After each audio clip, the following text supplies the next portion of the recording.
Hello అండి, welcome to my ఇంట్స్ మనప kitchen. ఇవాళ మనము మెంతి టమాటో బెండకాయ కర్రీ చేసుకుందాము. ఇక్కడ నేను 300 బెండకాయలు తీసుకొని సన్నగా కట్ చేసి పెట్టుకున్నానండి. అలాగే మెంతి కూరకు 2 టమాటాలు కూడా తీసుకున్నాను. ఇప్పుడు మనం కడాయి పెట్టుకున్న అందులో కొద్దిగా ఆయిల్ వేసుకున్న తర్వాత కట్ చేసి పెట్టుకున్న బెండకాయలను వేసుకోవాలండి.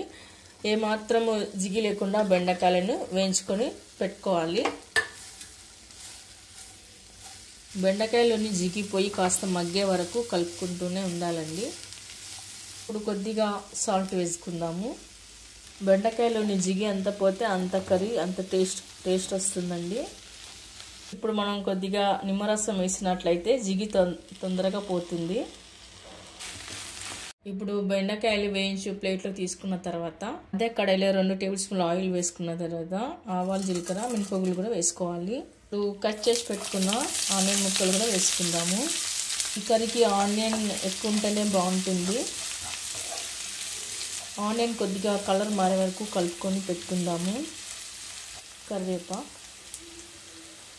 కచ్చా పచ్చగా దంచి పెట్టుకున్న 4 వెల్లుల్లి రెబ్బలు, పసుపు, ఆ తర్వాత కట్ చేసి పెట్టుకున్న మెంతి కూరను కూడా వేసుకోవాలి.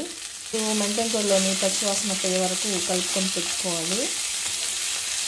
ఆ తర్వాత కట్ చేసి పెట్టుకున్న టమాటాలను వేసుకుందాము. టమాటా కాస్త మగ్గే వరకు కలుపుకొని పెట్టుకోవాలి. తర్వాత ఇప్పుడు మనం కొద్దిగా సాల్ట్, రెడ్ చిల్లీ పౌడర్, ధనియా పౌడర్ అన్ని వేసాక ఒకసారి కలుపుకొని పెట్టుకుందాము. ఇలా అంతా కలిపి పెట్టుకున్న తర్వాత కొద్దిగా పెరుగు వేసుకోవాలి. పౌడర్ వేయడం వల్ల కర్రీకి మంచి టేస్ట్ వస్తుందండి. తర్వాత ఇప్పుడు మనం వేయించి పెట్టుకున్న బెండకాయని వేసుకోవాలి. అంతా కలిపి పెట్టుకున్న తర్వాత ఫైనల్గా జీరా పౌడర్ వేసుకుందాము. ఫైనల్గా కొత్తిమీర వేసి గార్నిష్ చేసుకుందాము. ఈ కర్రీ రైస్లోకి, రోట్లోకి, చపాతీలోకి, పుల్కలోకి అన్నిట్లోకి చాలా బాగుంటుందండి. ఇప్పుడు సర్వింగ్ బౌల్లోకి తీసుకుందాము. ఓకే అండి, చూసారుగా టమాటో మెంతి బెండి కర్రీ చాలా టేస్ట్గా చాలా బాగుంటుందండి. మీరు కూడా ఒకసారి ట్రై చేయండి. మీకు ఎలా కుదిరిందో కామెంట్స్లో పెట్టండి, లైక్ చేయండి, షేర్ చేయండి. తప్పకుండా మన ఛానల్ని సబ్స్క్రైబ్ చేయండి. Thank you for watching.